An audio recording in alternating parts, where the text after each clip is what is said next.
우리가 주변을 살펴보면 생명이 있는 곳에는 반드시 성장이 있습니다.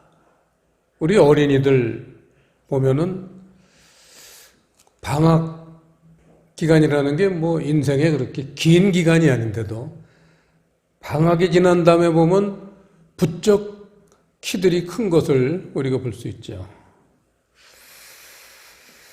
오늘은 과연 그러면 우리의 신앙이 그렇게 성장을 하고 있는지 점검을 해보는 시간을 갖겠습니다.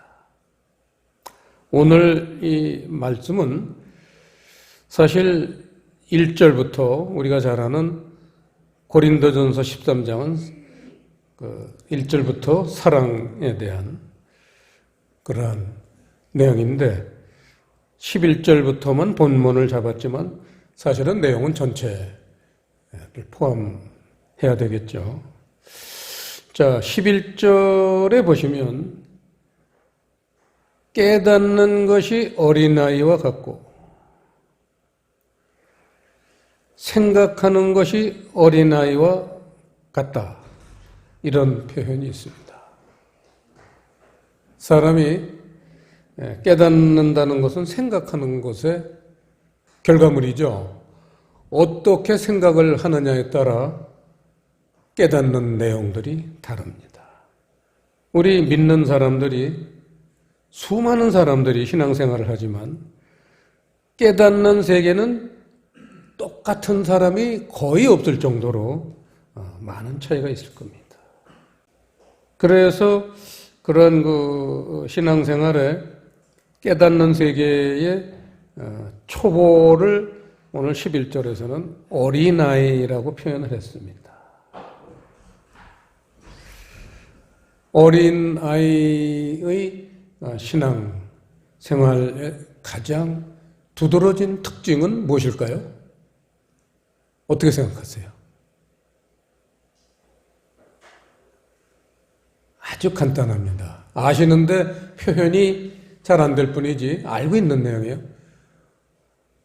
어린아이 시절의 신앙생활의 특징, 자기 중심이에요. 내 나름대로 깨닫고 내 나름대로 은혜 받고 내 나름대로 결정하고 삽니다. 한계가 있어요. 그게 잘못됐다는 건 아니지만 우리가 어린이들이 사는 거 그게 잘못된 게 아니잖아요. 그 나이에서는 최선을 다해 살면 되는 거예요. 하지만 인생 전체를 볼 때는 잘한다 잘못됐다 보다도 한창 더 잘해야 된다는 그런 걸 우리가 알 수 있듯이 우리 신앙생활도 계속 잘하고 있는 거에 대해서 민감한 그런 관심을 가지고 우리가 관심을 기울여야지만 되겠죠.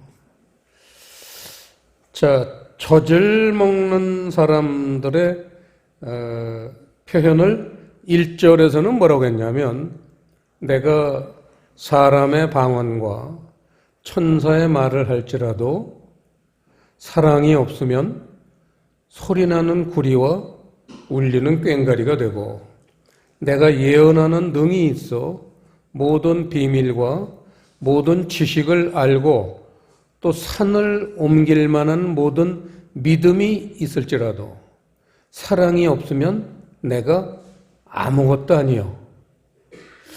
내가 내게 있는 모든 것으로 구제하고 또 내 몸을 불사르게 내어줄지라도 사랑이 없으면 내게 아무 유익이 없느니라.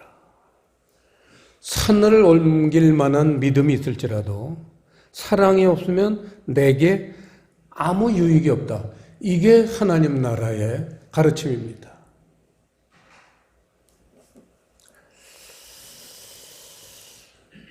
그걸 이제 고린도전서 3장 한번 보시죠. 264페이지 고린도전서 3장 1절에 보시면요. 형제들아 내가 신령한 자들을 대함과 같이 너희에게 말할 수 없어서 육신에 속한 자 곧 그리스도 안에서 어린 아이들을 대함과 같이 하노라. 내가 너희를 젖으로 먹이고 밥으로 아니하였노니 이는 너희가 감당치 못하였음이거니와 지금도 못하리라. 너희가 아직도 육신에 속한 자로다. 너희 가운데 시기와 분쟁이 있으니 어찌 육신에 속하여 사람을 따라 행함이 아니리요. 오늘 본문 말씀에 전제되어 있는 말씀이죠. 13장보다 앞에 있는 이 3장 말씀입니다. 그래서 어린 아이들을 신앙에서는 이 어린 아이들이 육신에 속한 자다. 아까 제가 자기중심이라고 말한 게 바로 그거죠. 육신에 속한 자다. 신령한 자들은 아직 못 된다 그 얘기입니다. 자, 히브리서 5장 말씀 하나 더 보겠습니다. 히브리서 5장 12절 때가 오래므로 너희가 마땅히 선생이 될 터인데 교회 오래 다녔다고 그거 가지고 내세울 게 없다는 겁니다. 되게 교회 다니면은 뭐 장로다, 뭐 권사다, 구역장 됐다, 지역장 됐다, 뭐 선교위원장 됐다 이렇게 때가 오래된 걸 가지고 뽐내고 의시되는 사람이 얼마나 많습니까?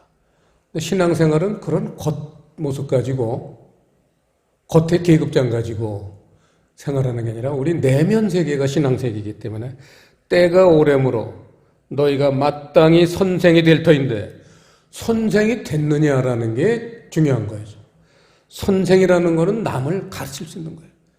내가 그거를 잘 소화해서 남에까지 그 내용을 가르칠 수 있는 사람. 무슨 계급장 달았다고 남 가르칩니까? 되게 교회에서 보면 계급장 달면 가르치려고 들어요. 그 구역 모임 같은 데 가보면 권사님들이 그 젊은 그 구역 식구들 또 구역장들 야단치고 가르칩니다. 야단을 이렇게 많이 칩니다. 저는 수십 년간 그걸 봤어요. 격려하거나 칭찬한 적이 거의 없어요.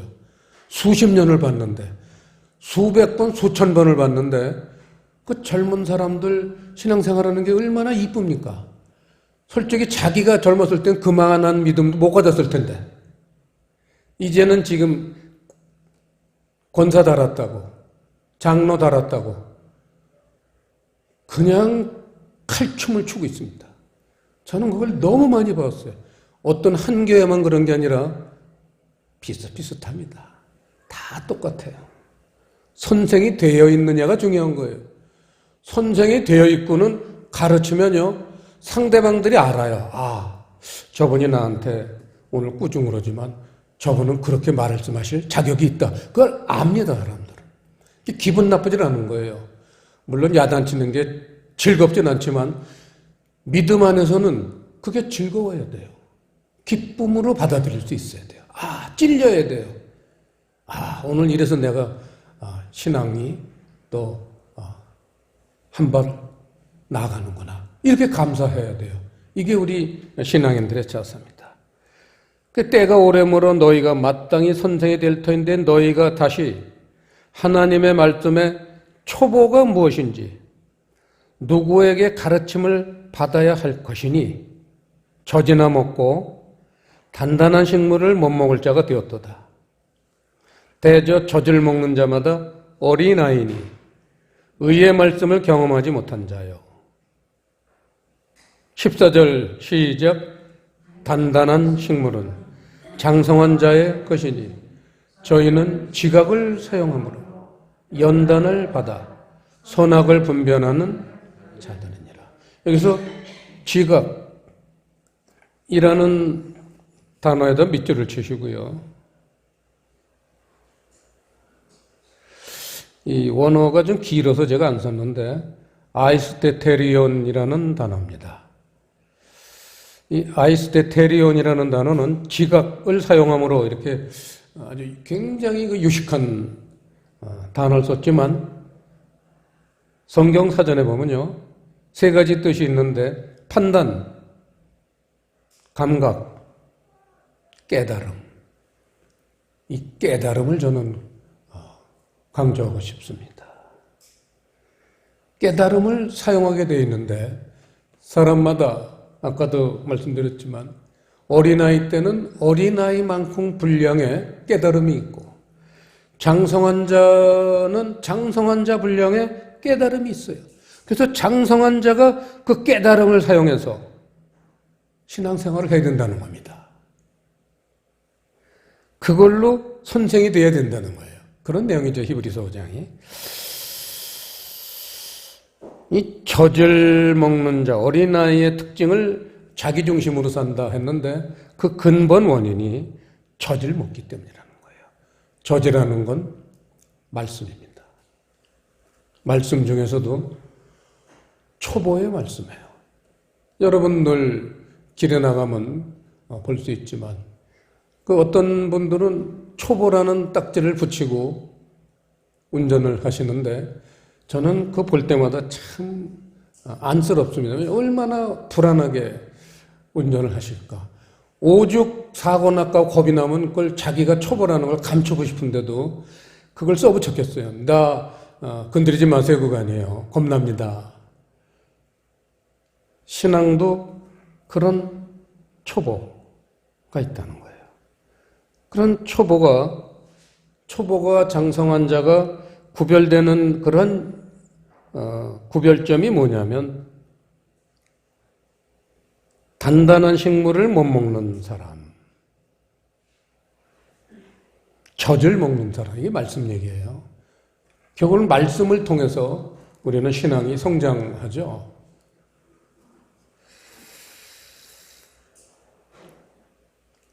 이 말씀에는요, 단단한 식물이라고 방금 표현했는데, 그 단단한 식물이라는 그 밑줄을 치시고요. 거기다가 이사야서 29장 11절 이렇게 관주를 다시고 찾아보는 겁니다. 이사야서 29장. 이사야서 29장 11절을 보시면요. 그러므로 모든 묵시가 너희에게는 마치 봉한 책의 말이라. 그것을 유식한 자에게 주며 이르기를 그대에게 청하노니 이를 읽으라 하면 대답하기를 봉하였으니 못하겠노라 할 것이요 또 무식한 자에게 주며 이르기를 그대에게 청하노니 이를 읽으라 하면 대답하기를 나는 무식하다 할 것이니라. 성경을 읽어보려니까 모르겠다는 거예요. 그 뜻을 모르겠다는 얘기죠. 한글만 깨우치면 누구든지 읽어요. 저희 통합 가정예배 때 은경이가 지금 초등학교 1학년 올해 갓 들어갔잖아요. 작년까지 어린이집에 다녔습니다. 저도 가끔가다 데려다 줬습니다. 제가 손주들 어린이집 픽업한 게 12년째예요. 왜냐면 설경이 4살 때부터 하임이, 은경이까지 데려다 주니까 12년째 데려다 주니까 그 원장 선생님이요 저보고 아버님 같대요. 12년을 한결같이 보니까 아버님 같다고 아니요 손을 꼭 잡고 그걸 반가워하십니다 원장님. 제가 존경하는 원장님 선생님인데 자 성경을 보고 읽으라 그랬더니 모른다는 거예요 뜻을. 그게 초보라는 거예요. 그게. 왜냐하면 성경은 거기 써 있죠. 성경은 묵시로 써 있다는 거예요. 묵시. 이게 성경을 기록한 하나님의 기록 모드예요. 하나님의 기록 모드가 묵시로 써 있습니다. 묵시라는 단어가 칠판에 보듯이 하전 이거는 잊어버리면 절대 안 된다고 그랬죠 제가. 왜냐하면 잠언서에서도 묵시를 모르는 백성은 멸망하거니와 그렇게 나가잖아요. 묵시를 모르면 멸망하게 되어 있다는 거예요.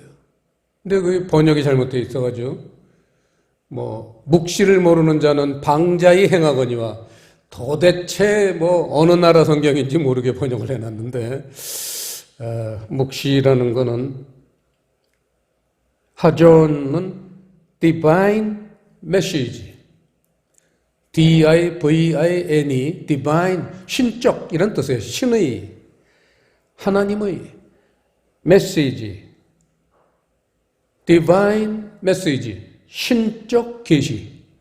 성경은 하나님이 계시하는 거예요. 그러니까 그걸 사람들 보고 읽으려니 그게 하나님의 계시가 그렇게 쉽게 깨달아지겠습니까? 그러니까 못하겠다. 유식한 자에게 뭐라 그래도 모르겠다. 무식한 자에게 보라 그래도 모르겠다. 그럼 누구만 할 수 있어요? 무식하고 유식한 게 문제가 아니에요. 하나님이 알려주는 사람만 알게 돼 있어요. 인간이 아무리 짱을 돌려도요, 인간의 머리나 지식이나 경험이나 판단 가지고는 어떻게 하나님을 겨누겠습니까? 그거는 마치 루시퍼가 하나님을 견주어서 비기려고 했던 이사야 14장에 있는 말씀처럼 마귀가 하나님하고 맞먹으려고 들었던 자세예요. 내가 다 알아. 아주 위험한 발상입니다. 그래서 결국은 모르니까 13절에 보시면 그 모르니까 결론은 어떻게 돼요? 주께서 가라사대 이 백성이 입으로는 나를 가까이 하며 입술로는 나를 존경하나 그 마음은 내게서 멀리 떠났나니 그들이 나를 경외함은 사람의 계명으로 가르침을 받았을 뿐이라. 모르니까 사람의 계명으로 그 묵시 하나님의 말씀을 깨닫고 이해하는 거예요. 사람의 계명이라는 건 아까 말씀드린 듯이 자기 중심이라는 거예요. 자기 머리, 자기 생각으로 말씀을 해석합니다. 그게 온 세계의 교회들에게 지금 편만하게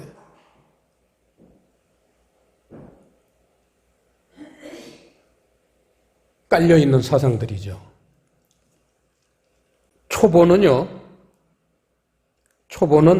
신앙의 초보는 뭐를 강조할까요? 믿음을 강조해요. 믿음이 있다는데, 내가 믿었다는데 왜 날 뭐라 그러냐. 내가 믿는다는데 믿음을 강조하는 게 초보 때입니다. 그런데 자, 이제는 오늘 말씀의 제목이 장성한 사람이죠. 신앙은 하나님의 생명이 우리에게 들어오는 그러한 세계를 신앙이라고 하는 거죠. 그래서 하나님의 생명의 세계니까 당연히 성장이 있어야 돼요. 신앙의 종착역은 성장입니다. 커지는 거예요. 그 커지는 거를 오늘 본문에 가면은 결론이 13절이잖아요. 그런즉 믿음, 소망, 사랑 이 세 가지는 항상 있을 것인데 그 중에 제일은 믿음이랍니까? 신앙의 초보들은 믿음으로 생각해요. 믿음으로 구원받는다 이렇게 생각합니다. 그런데 믿음이 성장하면요, 믿음이 장성한 사람들은 그 중에 제일은 믿음이 아니라 사랑이라는 걸 배워가는 겁니다. 그 사랑이라는 건 믿음이 있는 사랑이에요. 믿음하고는 전혀 관계가 없이 따로 떨어진 게 아니죠. 믿음, 소망, 사랑이 모든 게 바탕이 믿음인데 믿음이 성장하면 소망이 생기고 소망이 발전하면 사랑까지 이른다. 그래서 신앙의 종착역이 사랑이라는 거죠. 우리가 믿음의 초보 때는 어린아이와 같아서 이 사랑의 세계는 한계가 있습니다. 그저 믿음만 강조합니다. 뭘 봤다, 뭘 들었다, 그냥 떴다 앉았다 믿음이 주제입니다. 그럴 때 특징이 나도 다 알아. 조금 믿음을 좀 먼저 경험한 분들이 뭘 얘기해 주려고 그러면 아주 불쾌하게 생각하고 나도 다 알아. 이게 신앙 초보들의 특징입니다. 그런 사람들에게 어떻게 우리가 인식을 하고 대해야 될까? 오늘 아침에 그 부분이 굉장히 저에겐 큰 고민이었어요. 왜냐하면 저는 사람들을 가르치는 사람이기 때문에 수십 년간 지금 가르치고 있는데 또 남에게도 제가 많은 가르침을 전해 받았습니다. 저보다 먼저 말씀을, 이 묵시를 받은 분들한테 전 배웠어요. 그때 같이 배운 사람들이 수백 명, 수천 명입니다. 저만 배운 게 아니에요. 수많은 사람하고 같이 배웠는데 그 중에 보면 그 나도 다 알아. 이렇게 뻗대는 사람들이 제법 있어요. 어느 단체를 가도 꼭 있습니다. 그런 사람들. 뒤로 돌아서서 나도 다 알아. 근데 가르칠 땐 그 단어를 몰라요. 이 뜻이 뭐냐고 물어보면 몰라요. 근데 돌아서서 그건 나도 다 알았던 건데 이래요. 고린도후서 10장 12절에서 18절까지 말씀. 이게 오늘 하나님이 쌩쌩하게 주신 말씀입니다. 아침에. 자, 12절 295페이지입니다. 신약. 12절부터 보시면요. 우리가 어떤 자기를 칭찬하는 자로 더불어 감히 짝하며 비교할 수 없노라. 어떤 자기를 칭찬하는 자로 더불어 감히 짝하며 비교할 수 없다. 자기를 칭찬하는 자, 나도 다 알아. 그런 사람들하고는 비교할 수 없다는 거예요. 그러나 저희가 자기로서 자기를 헤아리고 자기로서 자기를 비교하니 지혜가 없도다. 이런 사람들은 하나님의 지혜가 없는 거예요. 사람의 지혜만 있는 거예요. 그러면서 13절 그러나 우리는 분량밖에 자랑을 하지 않고 오직 하나님이 우리에게 분량으로 나눠주신 그 분량의 한계를 따라 하노니 곧 너희에게까지 이른 것이라. 자랑하려고 드는 게 아니라 하나님은 사람마다 분량대로 주신 게 있어요. 그래서 나에게 분량대로 주신 것, 그거를 가지고 너희에게 이른 거지 그게 뭐 내 거냐 하나님 거지. 그런 얘기예요. 14절 우리가 너희에게 미치지 못할 자로서 스스로 지나쳐 나아간 것이 아니요 그리스도의 복음으로 너희에게까지 이른 것이라. 내가 너보다 더한다 덜한다 그게 문제가 아니라 지금 가장 중요한 거는 복음을 가지고 너희에게 나가서 같이 하나가 되자는 거예요. 복음으로 하나님하고 하나가 되는 게 중요하지 내가 너보다 더한다 덜한다 이게 지금 주제가 아니라는 거예요. 15절 우리는 남의 수고를 가지고 분량 밖에 자랑하는 것이 아니라 오직 너희 믿음이 더할수록 우리의 한계를 따라 너희 가운데서 더욱 위대하여지기를 바라노라. 그러니까 복음이 위대해지길 바라서 가져나가는 거지. 믿음이 약한 사람들, 말씀이 약한 사람들에게 말씀을 먼저 받은 사람들이 나갈 때 무슨 자랑하러 나겠습니까? 껍적대러 나가겠습니까? 복음이 위대해지길 바라는 거예요. 왜냐하면 말씀을 통해서 사람이 성장하기 때문에 그렇습니다. 16절 이는 남의 한계 안에 예비한 것으로 자랑하지 아니하고 너희 지경을 넘어 복음을 전하려 합니다. 지경이 없는 거예요. 내가 요만큼 알았다, 더 알았다. 이런 게 아니라 지경을 뛰어넘는 그런 게 복음이다 이거예요. 이런 하나님의 그 놀라우신. 그래서 17절 자랑하는 자는 주 안에서 자랑할지니라. 그게 복음이 내 거예요. 하나님 거지. 그래서 조금 알았건 많이 알았건 자랑하는 건 주 안에서 자랑할 거지. 18절 옳다 인정함을 받는 자는 자기를 칭찬하는 자가 아니요 오직 주께서 칭찬하시는 자니라. 오늘 아침 이 말씀을 주셨습니다. 그래서 제가 사람들 가르칠 때 은근히 이렇게 안 받아들이고 다 아는 것처럼 그래서 가르치는 사람한테 힘을 빼는 그런 사람들이 있어요. 여러분들도 경험하실 거예요. 이제 복음을 전하러 다니면 이런 일 많이 겪을 겁니다. 이럴 때 이 고린도서 10장 12절에서 28절 말씀으로 위로를 받으시길 바랍니다.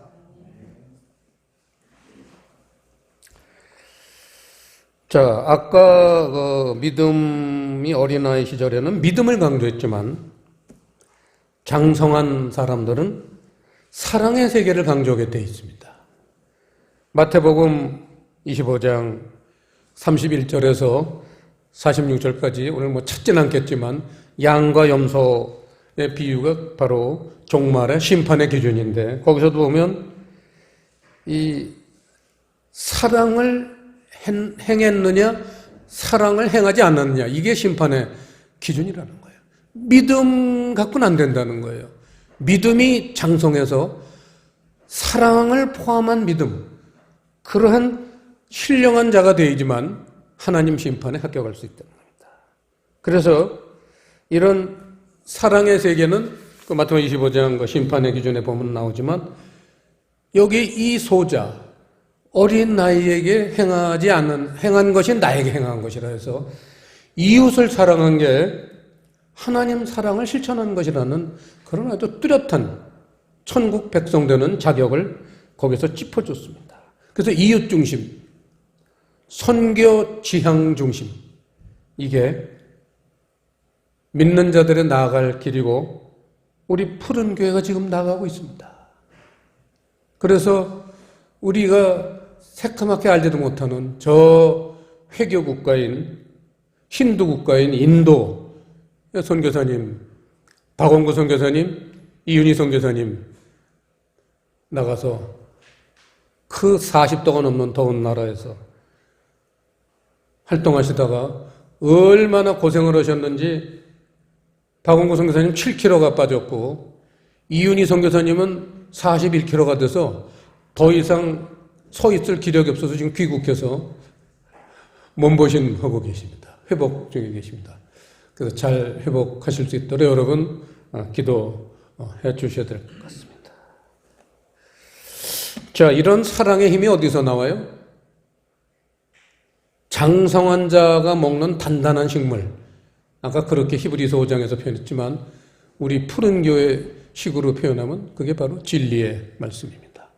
복음, 진리의 말씀. 그게 묵시죠. 그게 묵시입니다. 진리의 말씀이라는 건 묵시. 하나님의 계시예요. 그걸 풀어가는 게 복음이고 진리입니다. 이 진리의 말씀을 깨달을 때 그런 하나님의 사랑이 옮겨지게 돼 있어요. 그거는 하나님의 약속이에요. 시편 84편 한번 보죠. 시편 84편.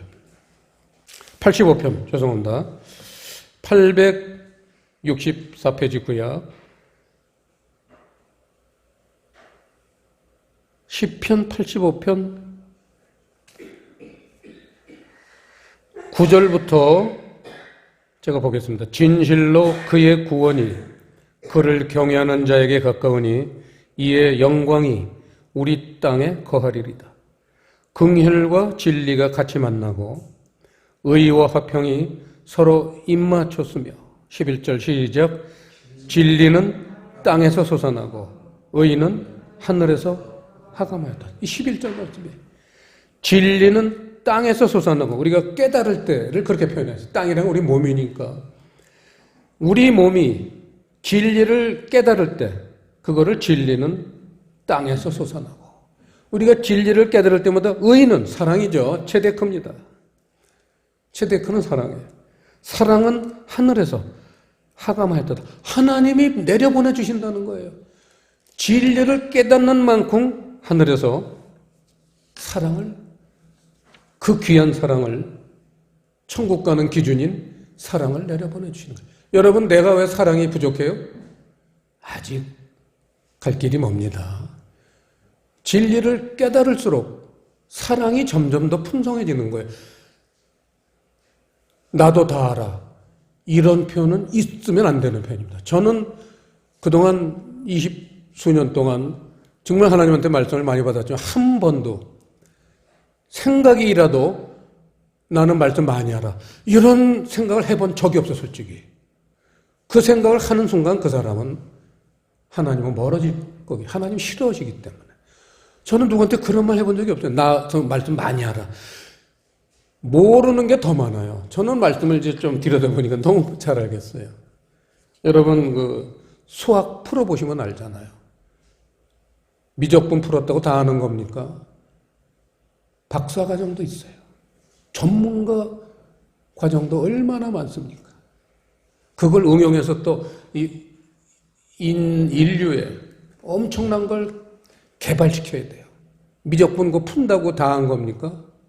그건 초보에 지나잖아요. 하나님 나라 그렇습니다. 믿음은 초보에 지나지 않습니다. 하지만 그게 시작이기 때문에 중요하죠. 근데 그 믿음 안에 진리로 인해서 하나님의 사랑을 받은 그 믿음, 그러한 믿음이 있을 때 하나님은 정말 기뻐하시고 그 사람은 멀리 할 수가 없어요. 그러니까 영원히 같이 있고 싶으니까 천국으로 부르시는 겁니다. 기도하시겠습니다. 아버지 하나님, 오늘 고린도전서 13장 말씀을 통해서 우리의 신앙을 점검할 수 있는 기회를 주셨으니 감사드립니다. 우리가 하나님 앞에서 자랑할 것이 없고 그저 겸손하게 하나님께 늘 하나님의 가르치심을 받아들일 때마다 우리 마음속에 하나님의 세계가 확장되어서 사랑이 가득하고 사랑이 풍성한 사람이 되어서 하나님이 기뻐하시는 사람이 되도록 장성한 사람들이 되도록 인도해 주시옵소서. 감사를 드리오며 예수님 이름으로 기도드리옵나이다.